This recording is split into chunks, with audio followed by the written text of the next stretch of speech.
Hello, I'm out on beautiful Hervey Bay beside Urangan Pier. We saw what we think was a dolphin just before, and I'm out on Marine Rescue Queensland, one of the Hervey Bay vessels, with Graham Davies, who is the Deputy Unit Commander. DUC for short.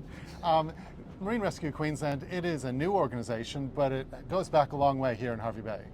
Yes, we celebrated 50 years of being in existence 2 years ago. Started out as Air Sea Rescue. Some people still call us Air Sea Rescue, that was a while ago, and that's okay. We'll answer to anything. But we became part of Marine Rescue Queensland at the end of last year.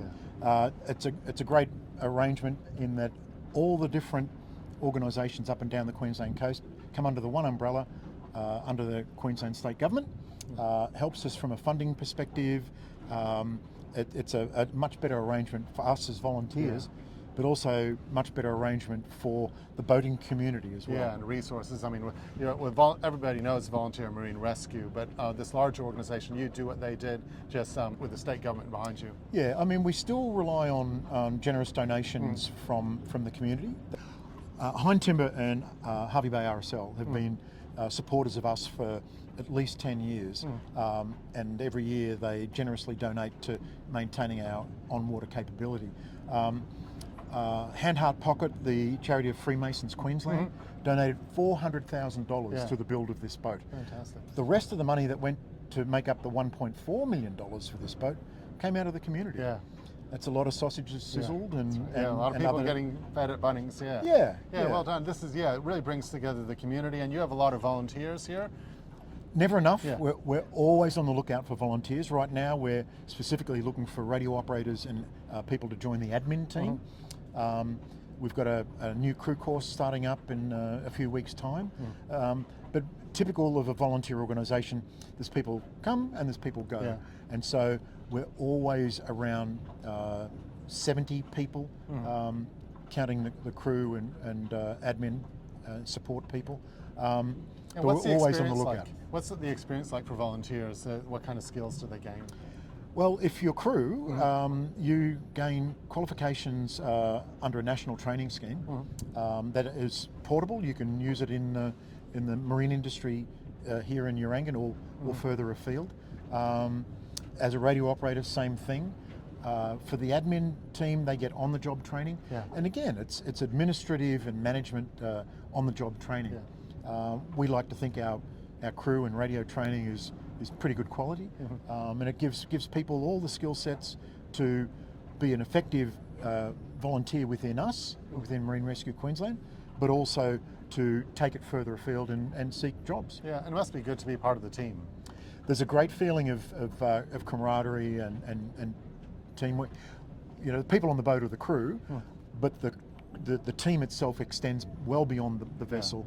It extends to our maintenance team that keep the vessels serviceable, the admin people, the radio operators, and so on. And the vessels, the people that you're assisting out in the water, what's a typical rescue about? It'll be a recreational vessel where someone has miscalculated their fuel and have run out, or they've had a technical problem with the engine or the battery. Every now and then we get a rescue where someone is actually lost. You wouldn't think you could get lost here, but you can. And if they're new to the area, if they're visitors, and they don't know how to use their chart plotter, that's a big thing. Know your chart plotter. If they don't know their chart plotter, and we ask for some landmarks, they might say, "I'm right beside a big island." That can be Gari. It can be Big Woody, it can be Little Woody, and it can be Round Island.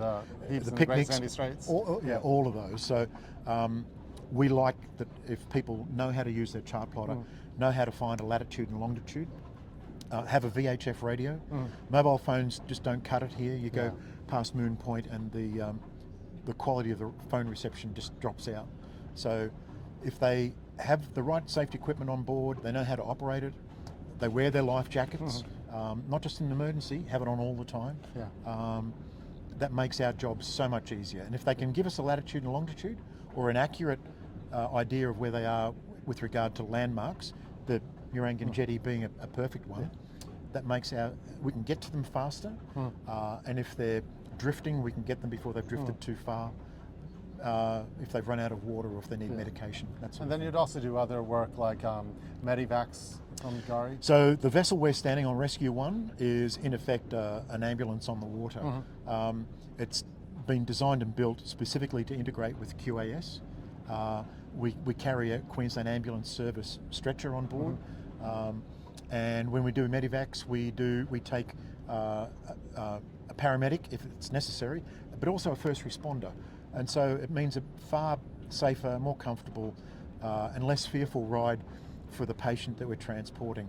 The other vessels that we've done medivacs with, they're open, they're exposed to the weather, and if it's typically it's night, it's dark, and if it's a child, there's a parent, they're scared about for the welfare of their child, and it's rough seas. In this thing, we can have the white lights turned on down the back, lie down comfortably, and it's a safer ride for us. It's a safer ride for the passenger, and makes them feel more comfortable. And if people want to volunteer with Marine Rescue Queensland, what should they do? They should contact us. Now they can send us a message on Facebook through Messenger. They can come down to the office Monday, Wednesday or Friday between 9:30 and 1:30. Talk to the people in the office. They can give them a steer on what they can do. If they've got questions, they're not too sure what role they'd be interested in, they can give them more information. Yeah, thanks Graham, thanks for all you do and all the volunteers here. Thank you for your support. Thanks.